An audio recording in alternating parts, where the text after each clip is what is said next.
तो तुम लोगों ने इस वीडियो पर काफी ज्यादा सपोर्ट दिखाया था, तो मुझे इसका सेकंड पार्ट बनाना चाहिए ताकि तुम्हें और ऐसे एनीमे मिल सके जिसके अंदर हमारा मेन कैरेक्टर ओवर पावर है। और मुझे भी थोड़े व्यूज और वॉच टाइम की जरूरत थी। तो एनीवेज हमेशा की तरह स्टार्ट करते हैं, लेकिन उससे पहले वीडियो को लाइक कर दो और चैनल को भी सब्सक्राइब कर दो।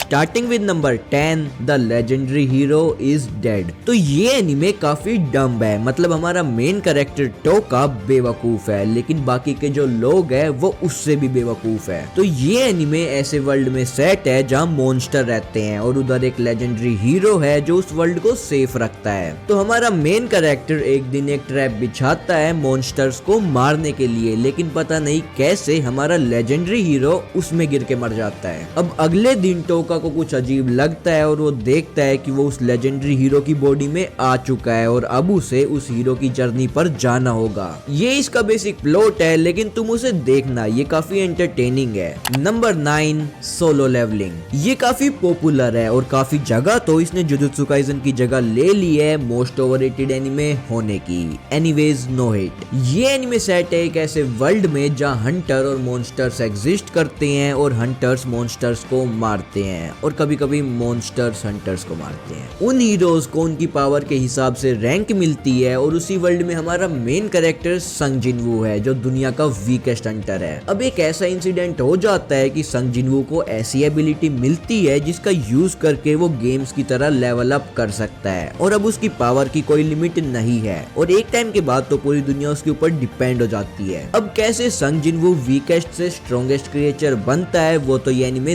देख कर ही पता चलेगा। नंबर 8, अनडेड अनलक। तो ये स्टोरी है दो लोगों की।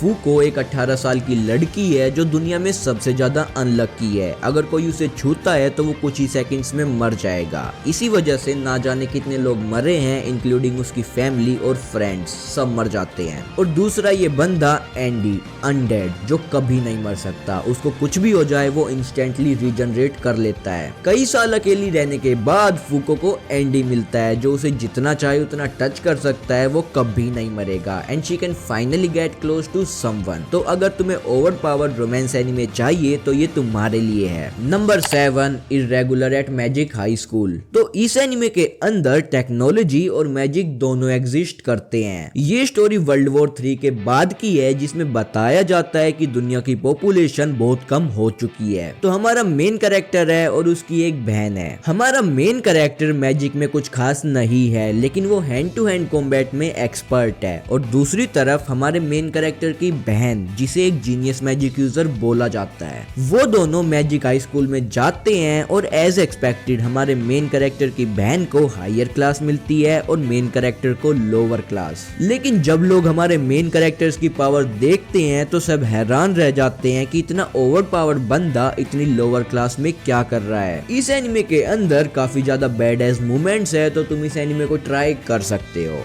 Number 6, lookism. तो ये काफी पॉपुलर वेबटून का एनिमेशन है जो मोस्टली सभी लोगों ने देखी होगी। तो ये स्टोरी हमारे मेन कैरेक्टर की है जो एक अगली फैट हाई स्कूल का लड़का है जिसे सब लोग बुली करते हैं। इस सभी से परेशान होकर वो दूसरे स्कूल में जाता है और उधर जाने के बाद उसकी पूरी लाइफ चेंज हो जाती है। उसे एक ऐसी पावर मिलती है जिससे उसकी बॉडी चेंज हो सकती है। हाँ, मतलब वो एक दिन उठता है और वो देखता है वो एक हैंडसम बंदे में चेंज हो जाता है। अब उसके पास दो बॉडी है। अगर वो एक बॉडी में रहता है तो उसकी दूसरी बॉडी सोती रहती है। अब वो कैसे लोगों से बदले लेता है वो काफी मस्त है। इसमें तुम्हें काफी कूल फाइट्स देखने मिलेंगी, तो तुम ये एनिमे ट्राई कर सकते हो। Number 5, uncle from another world. तो हमारा मेन कैरेक्टर एक दिन एक एक्सीडेंट की वजह से कोमा में चला जाता है। अब क्या वो दूसरे वर्ल्ड में चला जाएगा और ओवर पावर बन जाएगा? नहीं, मेरा मतलब ऐसा होता है, लेकिन हमें स्टोरी दिखाई जाती है जब वो वापस आ जाता है। 17 साल बाद वो कोमा से वापस आता है और वो अपने नेफ्यू को बताता है कि वो दूसरे वर्ल्ड में चला गया था। अब उसका नेफ्यू सोचता है कि हमारे चाचा का दिमाग खराब हो गया, लेकिन जब वो अपनी पावर्स दिखाता है तब उसे यकीन होता है। अब हमारा मेन कैरेक्टर ओवर पावर होकर एक नॉर्मल वर्ल्ड में रहता है और उसका नेफ्यू उसे नॉर्मल हाईटेक वर्ल्ड में रहना सिखाता है। अगर तुम्हें कॉमेडी एनीमे देखना है तो तुम ये ट्राई कर सकते हो। इसका एनिमेशन भी काफी कमाल है। Number 4, ninja Kamui. तो हमारा मेन कैरेक्टर जो लोगन एक रूरल एरिया में अपनी फैमिली के साथ खुशी से रह रहा होता है, लेकिन एक रात कुछ लोग आते हैं जो उसकी पूरी फैमिली को मार देते हैं और हमें पता चलता है जो लोगन एक निंजा क्लैन से बिलोंग करता है और वो भी एक निंजा है जो पूरे जापान को संभाल रहे होते हैं, जो उन सभी से परेशान होकर वहां से निकल गया था और इधर रहने के लिए आ गया था। लेकिन उसके क्लैन वाले सभी लोगों को मार देते हैं जो उनके पास से भाग जाते हैं। जो जब उठता है तब वो देखता है कि उसकी पूरी फैमिली मर चुकी है और उसकी रीअवेकनिंग हुई है और अब उसका मिशन स्टार्ट होता है अपने ही क्लैन को खत्म करने का। वो बंदा अकेला अपने पूरे क्लैन को मारने के लिए निकल जाता है। ये एक रिवेंज स्टोरी है जो काफी अच्छे एनिमेशन के साथ आती है। Number 3, hell's paradise. तो ये एनिमे भी काइंड ऑफ सिमिलर कॉन्सेप्ट के साथ है लाइक निंजा कामुई। तो ये एनिमे ऐसे वर्ल्ड में सेट है जहाँ निंजा और सामुराई वगैरह होते हैं। हमारा मेन कैरेक्टर गाबीमारू एक मास मर्डरर है। वो बंदा किसी को भी बिना सोचे समझे मार देता है और वो अपने वर्ल्ड में काफी पॉपुलर है, लोग उसके नाम से डरते हैं। वो बंदा इमोर्टल है जिसे मारना नामुमकिन है। लेकिन ये सब चेंज हो जाता है जब उसकी शादी हो जाती है और उसे समझ में आता है कि उसके पास भी दिल है और अब वो एक नॉर्मल लाइफ जीना चाहता है अपनी वाइफ के साथ। लेकिन ये सब इतना इजी नहीं होने वाला क्योंकि गाबीमारू जैसे बंदे को कोई भी अपनी आर्मी से इतनी आसानी से नहीं जाने देगा। इसके अंदर मोस्टली जो भी लोग मिलेंगे वो सभी हार्टलेस और ब्रूटल है, तो ये वर्ल्ड किसी हेल से कम नहीं। नंबर 2,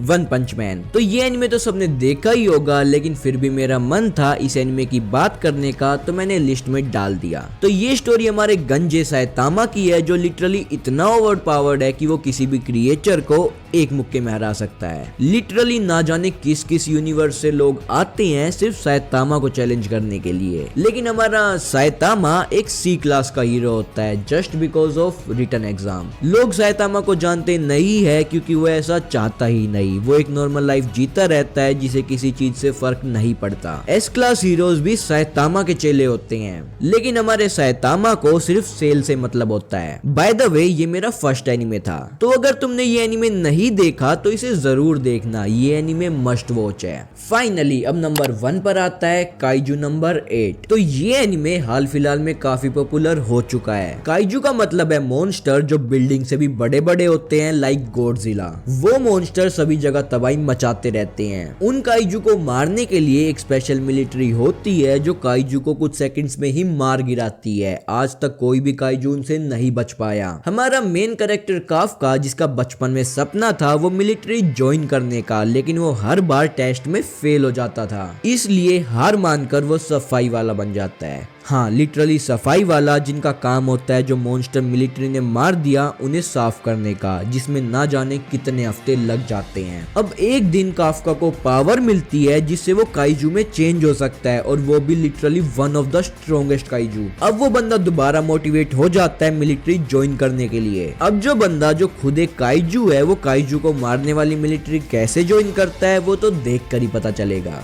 तो ये थे कुछ ओवर पावर्ड एनिमे। पिछले पार्ट पर काफी अच्छा रिस्पॉन्स आया था, तो व्यूज और वॉच टाइम के लिए, मेरा मतलब तुम लोगों के लिए, मुझे इसका दूसरा पार्ट बनाना पड़ा। तो इस वीडियो को सपोर्ट करना। मैं मिलता हूँ तुमसे अपनी अगली वीडियो में, तब तक के लिए लाइक, कमेंट, शेयर, सब्सक्राइब।